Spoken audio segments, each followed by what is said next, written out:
Eu nací no ano 40, e daquela había un maestro na escola en Perlío, peleteiro, que se dedicaba a preparar para entrar en Astano. Eu fun el sempre, desde os 6 anos fun ali.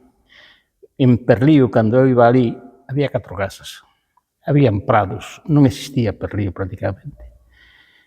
A carretera toda estaba despejada, non había población. Perlío e Fene, que hoxe ten un número grande de población, daquela non tiña nada. E todo isto foi polo boom da Astano. Empezou a baixar xente das aldeas, das montañas, situarse aquí, empezar a traballar, a facer casas, a comprar terrenos, e se creou a zona de Fene, se creou desa forma, gracias ao astillero.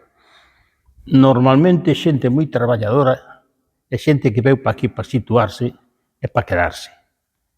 Baixaron coa familia, se puxeron a vivir como puideron, compraron o solar e se puxeron a facer a casa. E a maior parte das casas as facían eles con axudas.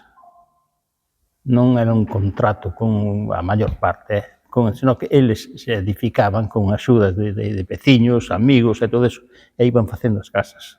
Eran vacacións e sin ser vacacións, fora de horas, traballaban, cando salían do traballo iban a facer a casa.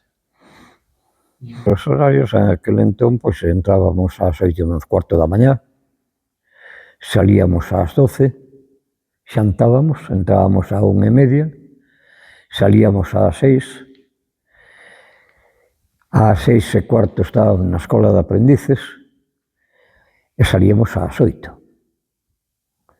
De luz a viernes.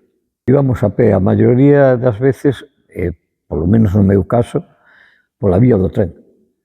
Recordo que, sobre todo no inverno, cando íbamos pola vía do tren, meu pai, que me acompañaba, porque tamén traballaba no hostaleiro, dicía, bueno, deixa as pedras na vía, que dentro de pouco se faz unha casa con elas.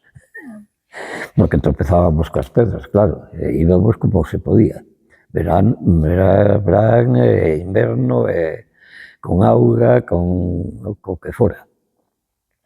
Chegábamos incluso ao hostaleiro e moitas veces pois sacábamos o que era o pantalón, poñíamos a roupa de faena e o pantalón o poñíamos a secar ao lado dun bidón para que estuvera seco para a mediodía, no inverno.